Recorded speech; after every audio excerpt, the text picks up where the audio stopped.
So today we're starting a video that's on the back of the previous one. So this is a part 2.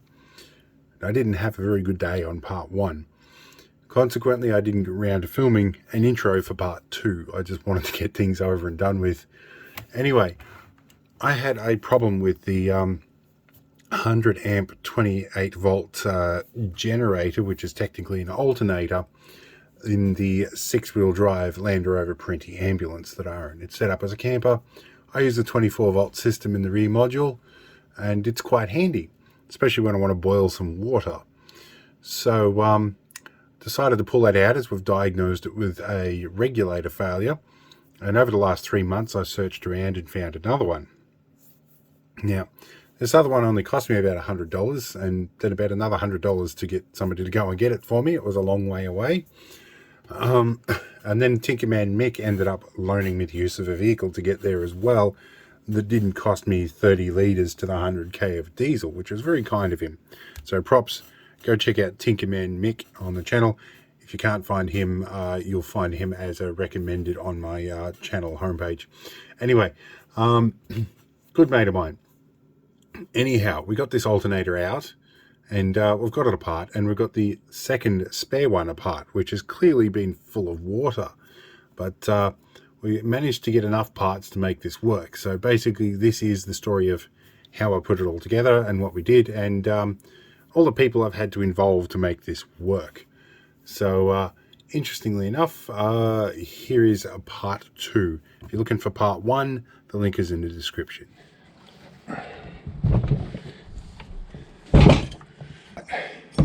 This one's the old one with new bearings that we recode. We're going to take this core out, and we're going to put that in the other one that I've got, which has got shag bearings. Hopefully they work.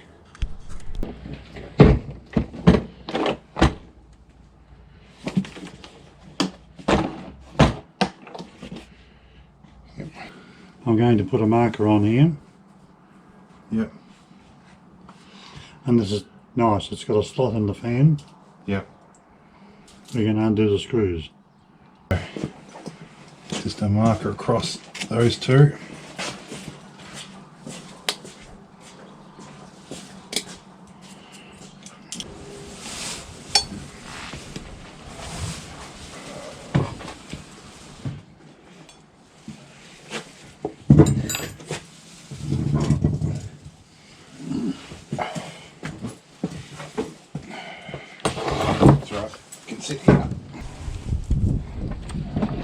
Wow, those bearings are shag. Oh, you'd hear that coming like a siren coming. Might be why it got pulled out. I'd say so. Yeah. A soft I hammer. can't remember if these were press fit or whether we had to take that bolt out to get them off. It's both. Tapered with a key and a press fit. Oh, so just a retainer. Yeah, but you got to take it off with a puller. Yeah. Yeah.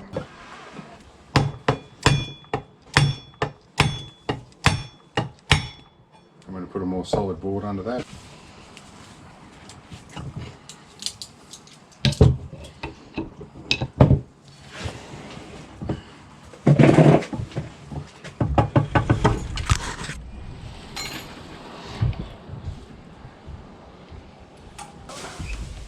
Alright, so that's your steel core.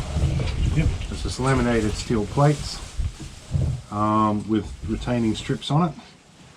It means when the excitation coil creates a magnetic field, this just energizes. Because that goes in on the housing. Yeah, it's kind of like a clutch spring. And this goes against the bearing. Yep.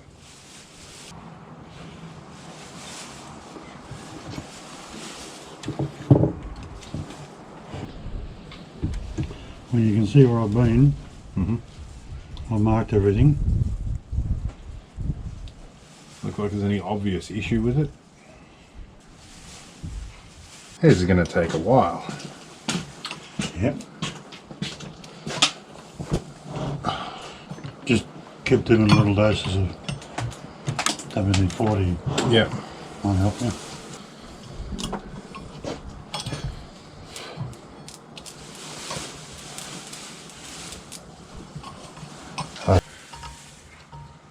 So testing diodes with a load to see if they function normally.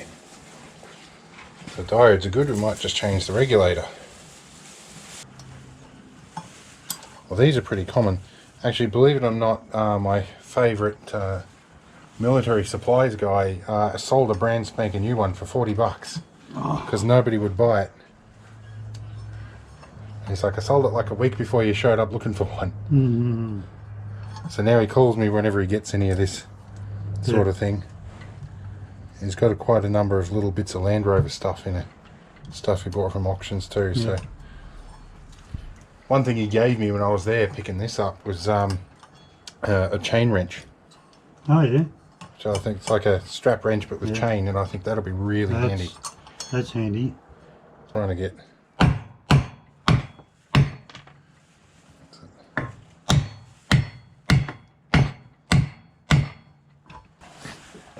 the diodes test up okay, did they? Yeah, they're going right so far.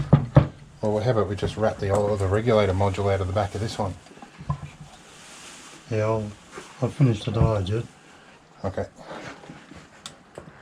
Should suggest to Stanley that they include a tool removal tool that's easy to remove.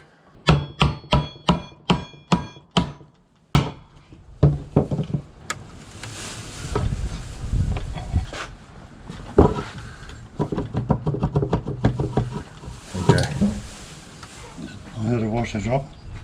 Yeah. It's had a gut full of water at some point. The windings look okay. Yeah. See, that's a nylon string, if that's burnt. It's been overheated. But the colour's not bad. Now I had screws there.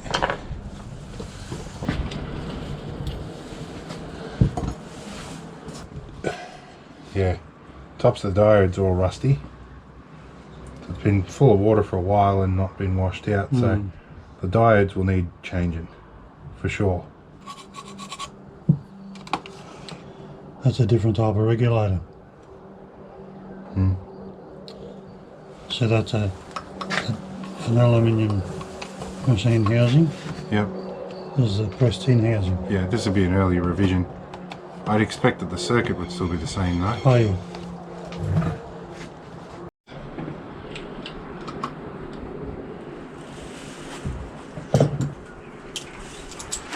I need to magnetise these screwdrivers again. Right, so here's our regulator assembly.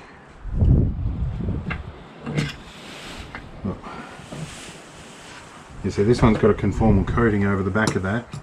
Yep. The other one doesn't. This is definitely a newer model.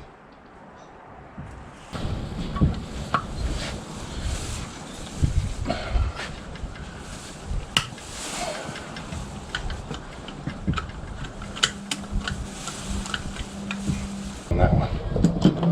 Yay.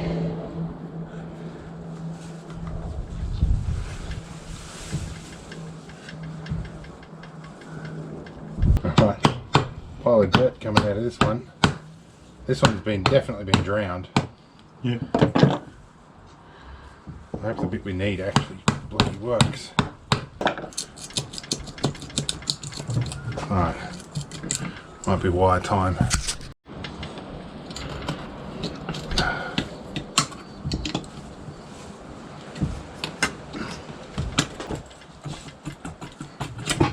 Got it. Well, that's got dirt inside it. No, that filter's not good. It's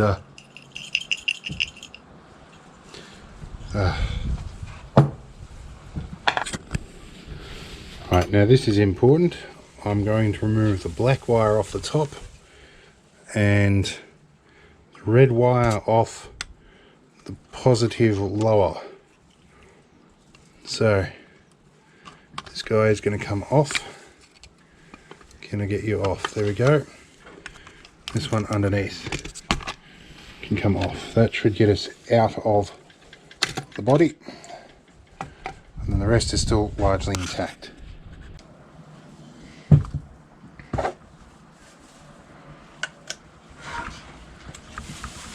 Nice to think that we can open that one. that adjustment pot in there too. Oh, that's good news. That's something I think we can work on. That actually looks reasonably good. Alright, so we need to recap where we're at. We've got two alternators in pieces. The alternator that I bought to replace the one that has failed is in much worse condition, and it's an older model. So this is the regulator out of the one that no longer works, the one we've just removed from the Land Rover. This is a solid potted in. It's all, you can hear it's a solid pot. The other regulator, which is in the sandblaster at the moment, is not conformally coated or resin filled, which means we can get to the circuit board and repair any damaged components in there, which is nice. So in worst case scenario, I'll rip that circuit board out and clone it. Now we're looking at the two filter modules here that have come out. This is the existing one from the one we just removed, and it is completely resin packed. It's solid. This one rattles, so there's clearly room in there, and it's a different sound altogether. There is some cavity in there, so I don't think we're going to reuse that one. Now I've looked at the circuit diagram that we have here, and the filter module is on this end of the circuit diagram here, and basically it's a bunch of capacitors, filter capacitors back to ground. The excitation wire has a coil on it, but basically what I can test with that is I can test if it's short across there, if I've got contact all the way out, and if the coil on the excitation wire is actually not blown. If that works, then the filter module, even if the capacitors are gone, should still do its thing, just not filter very well. That we can deal with externally. We can add some other filtering into the circuit if this unit's gone, as long as it's got continuity. The bit that we really need to work is this. We've tested all the diode packs, the 9 diodes in here all work. Because it is an alternator, it has a 3-phase diode setup here with 1, 2, 3, 4, 5, 6, 7, 8, 9 diodes in a delta configuration in the transformer. So, which this also shows you the transformer. You've got three coils in a delta configuration and 2 coils in a series string for the excitation coil. So we might get it working. We'll see how we go.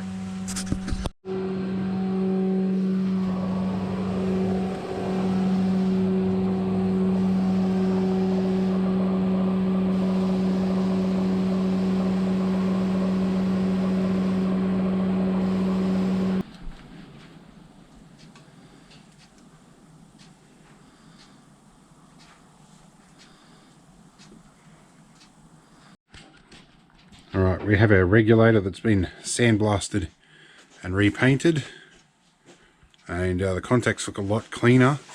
Hopefully it still functions. No real signs of blown components inside, but crucially this one is not potted in or conformally coated, so river crossings I will have to be careful with, but this is serviceable at least, which is a better option than what we had. So we'll see how we go with this. Top, our red wire goes into positive. That's our red wire on the top. So you go, so that's our negative in that side, so that's our positive there. Then we've got A and B, so we want to flip that around that way. So that's our red wire there. Now we have 2 black wires here. Yeah, there's a double. So there's an A. There's a double terminal there. There's an A and a B, so that's a double terminal that's connected to the same thing. So they're both connected to A, doesn't matter which way around they go. Alright, and that terminal feels a bit loose. There we go. So those black ones go into the A terminal. Okay, and the red goes to positive. And these two are the only other 2 left. There's not really much to get wrong there. Negative is going to be the black. And that's got a flag on it. Where's the positive? Went underneath it, I'm pretty sure. So there is no F1 wire to put it into reduced output. So I think we're just going to put it back the way it came. I don't think I'm going to mess around with it. Clean inside. Yeah. I think that was taken off because the bearings were knackered. Yeah. Or they've it's come out of the army, you haven't done 500,000 miles or 500,000 Ks, and they're just going, what is this horsepower eating piece of crap? Let's get rid of that. The number of people that buy these things and are scared of 24 volts. Yeah. Like they just don't know what to do with it. I think that's as tight as we're going to get it. Yep. Oh, that's the terminal inside spinning, I think. You leave it. I'm going to leave it alone. Alright. There we go. You go in bottom. And that one goes in that way. Okay, so they're back to back, sprung away from each other. Yep. So So they should big push in. diameters face out Yep. and away from each other. And this side. There's our mark right there. Let's get our fingers out of crimping range. Well, that dropped in very nicely. That felt like it was almost made to do that. Alright, now I need to sit. Tables are not made for 6'6" people. No. Doesn't look like I'm doing much, but I'm putting quite significant force on them. Yeah, leave it as that. And it's about the same amount of torsion on the Allen keys we had to get them off. You can feel the spring. Yeah. So, yeah. No, I think that's good. We're not scraping on anything. Yeah.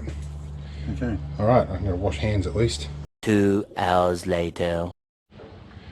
Okay, so after much swearing and a flat GoPro battery, we got it back in. Got some extra spring washers on. The lower bolt is probably not as tight as it could be, but we're going to live with it. We've got a new belt which is really tight and our old belt which is really loose.